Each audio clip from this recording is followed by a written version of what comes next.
So then we moved to the St. Mary's game, and for those of you that watched the original preview or read my thread talking about this game, honestly, this game happened exactly how I thought. My prediction for this game on the thread was 78-69. This game was 78-66 with 45 seconds left. So I think that my prediction and how I thought this game was going to take place was honestly very accurate. Alabama was able to control the pace in this one. St. Mary's had not given up 80 points really at all in the last 5 years. I believe it was 2022 the last time they gave up 80 points. Alabama gets to 80. Alabama also gets to 70 possessions, a number that they had only given up like once this season. Just a really, Alabama was able to control the pace, but as Nate has talked about it many times this season, Alabama does not control pace by gambling on defense, right? Alabama controls pace by getting the ball out and running on offense. And if you notice, there was a couple of moments during this game where they talked about the fact that Alabama had not turned St. Mary's over at all in the first half, right? The first half ends, Alabama has 0 turnovers against St. Mary's. St. Mary's finishes with 6 turnovers, so Alabama does a much better job in the second half for it. But in the first half, they had 0 turnovers, and Alabama still was leading the fast break points. And Alabama had 11 turnovers, right? Alabama finishes with 11 turnovers in this game. St. Mary's has 6. Alabama was leading the fast break points, and it was all off of rebounds. Alabama did an incredible job of this game of when they got the defensive rebound to run with the basketball, or even off a make, run with the basketball. That was, we knew was going to be a focus point of this game. Nate Oates in his press conference said it 20 or 30 times, like, we have to rebound, we have to rebound. They talked about St. Mary's sending guys to the glass. This was an incredibly good rebounding team, St. Mary's. They were top 10 in offensive and defensive rebounding, and it had to be the focus point of the game.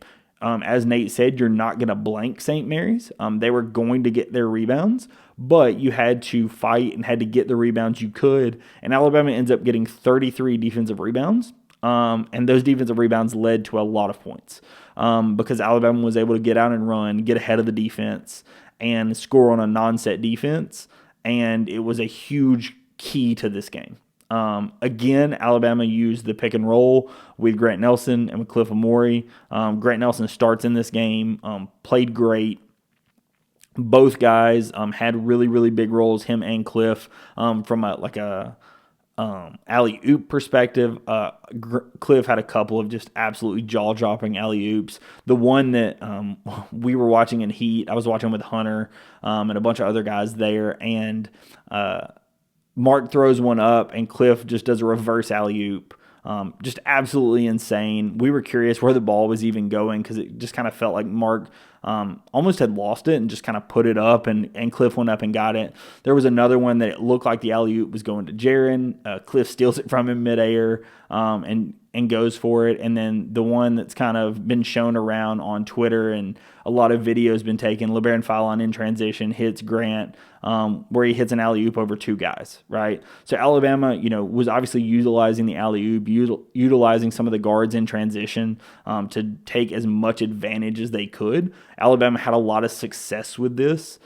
This was the best offense that Alabama had, especially for St. Mary's, was they were able to score quickly, especially off of the rebound, and like I said, score on a non-set defense. Because when St. Mary's had their defense set, at times they were doing a good job forcing turnovers from Alabama and getting us into not doing, our style of basketball. But then at other moments, Alabama did a very good job. St. Mary's ran us off the three-point line. We only took 17 three-pointers in this game, made just 7.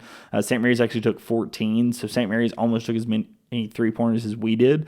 But it was because Alabama was content with scoring around the basket and scoring in transition and then from the free throw line, right? Alabama ends up making 15 free throws, the same as St. Mary's does. But like I said, the transition buckets was really the difference in this game.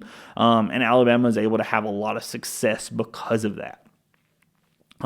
I want to say credit to Grant Nelson. He gets 3 offensive rebounds. Credit to Cliff Amore. He gets 3 defensive rebounds.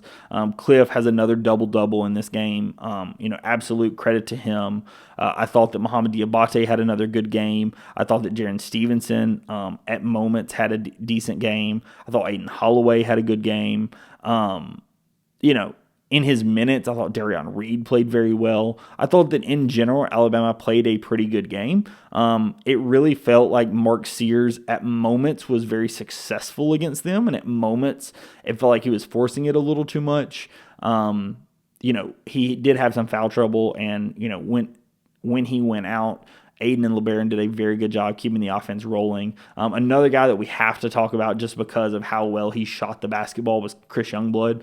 Chris talked about how in the Robert Morris game, he went 1 of 5, and he was thinking, for any of you that saw some of the early games as well as this SEC tournament, he had been wearing glasses post the Auburn game because of getting hit in the face. And apparently he said that he had been having to adjust them. They were getting smudges on him, and he shot very poorly in that Robert Morris game, 1 of 5, as I mentioned. And Chris Youngblood comes out and goes 3 of 3 from the three-point line, hits an actual bank from the baseline off the side corner of the backboard that was just an absolutely insane shot.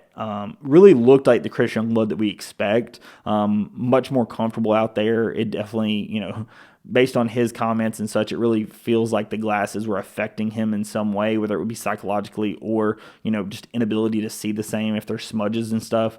So I really thought that it was great seeing him like that. He played, like I said, very, very good in this game, plays 24 minutes. The credit to Alabama in this game is obviously this is a tournament that you're going to have a little bit of extra rest, but Alabama doesn't play a single guy over 28 minutes. And when you think about Alabama basketball and how much we have played some guys at times during the season, having just 2 guys plays 28 minutes in this game, awesome, right? Very, very good to see that minutes load be under 30 when you're playing back-to-back-to-back games and having a long stretch run against really good teams in this tournament, right? So I'm very happy about seeing that. I thought that the minutes that each guy played was great. I thought it was cool to see natives take the time out to get Max Charnowski in as well as their backups in.